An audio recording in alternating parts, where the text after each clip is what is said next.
Hello. Hi. Hi, guys. Okay, so my name is Dan, as usual. My name is Helen. Okay, and welcome to the next episode of our series of small interviews, short ones, short interviews. Okay, so what are we gonna talk about now? I guess about England, yeah, because like in the last episode, in the previous one, we just talked what has impressed Lena the most in her trip, during her trip visit, to America. And so today we're gonna talk about England, yeah. So Okay, I'm that's waiting for the interesting. questions. Okay, Lena. Okay, Dennis, what in England impressed you the most? So I've been to England like 3 times already. So the first time I was there just when I was a kid, yeah. So my first trip when I was like 11, and the next time I just went there to study, and the last time I went there when there was just no COVID in the world. It was just a year after the World Cup being held in Russia.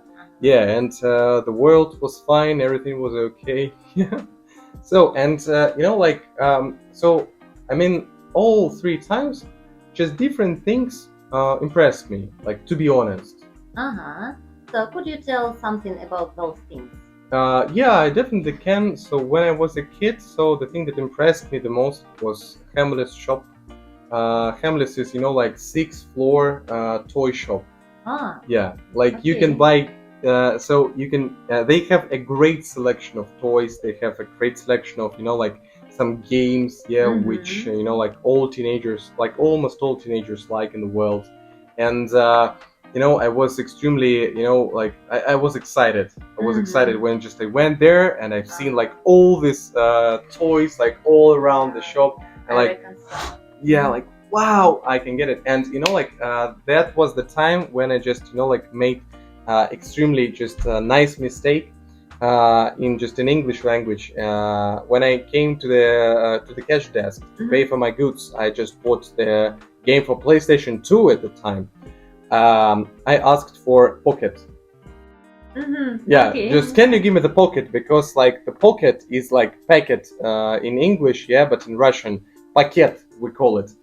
And the thing was that English people, they have this habit, this strict habit.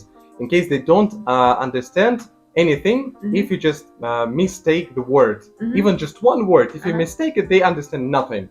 And I was 20 minutes like persuading the cashier to give me the freaking pocket as I just thought.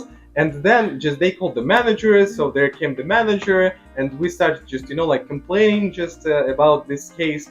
And finally I just like make this how to say this proud countenance, yeah, and say like, I will put it into my pocket. And she looked at me like, do you need a bag actually? And I was like, wow. I just ran away from there, just being all red. Yeah, this kind of thing. Yeah, so it was just cool, and I liked it that time.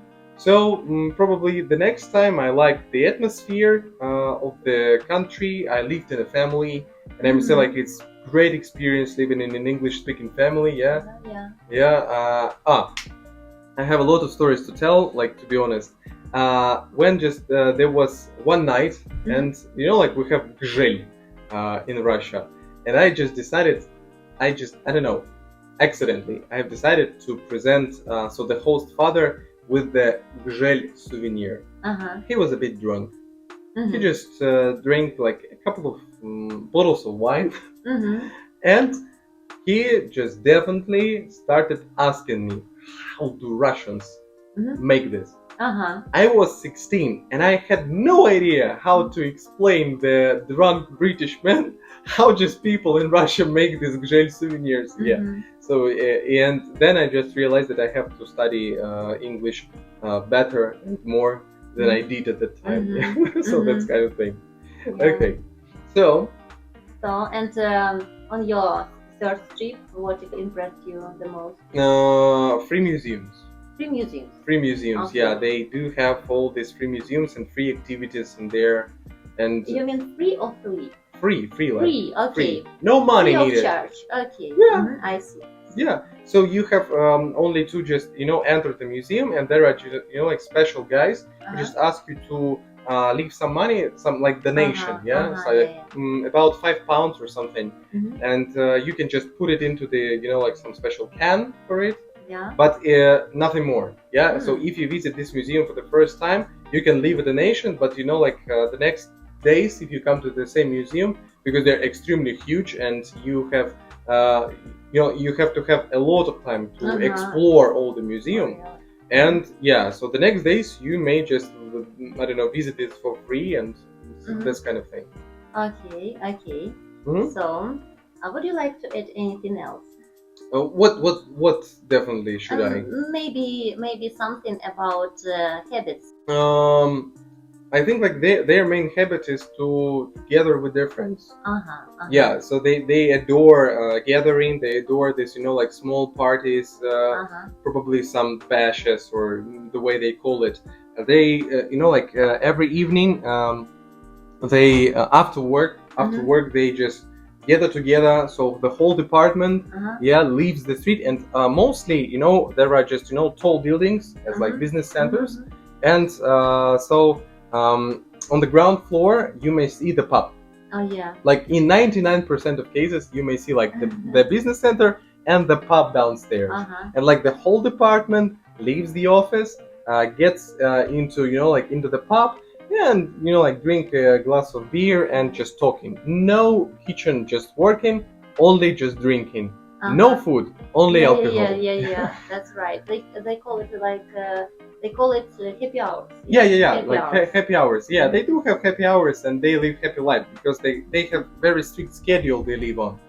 So they go to work, they work a lot, and when it comes to 5 or 6 p.m. there's no work. No more work today. They just go downstairs and drink a pint. This kind of thing. That's interesting. So thank you, Denis, for your really nice and interesting story. Thank you for sharing with us. Every time, just welcome, guys. Okay. So thank you guys, and have a nice time. Stay cool, stay amazing. See you then. See you. Bye bye.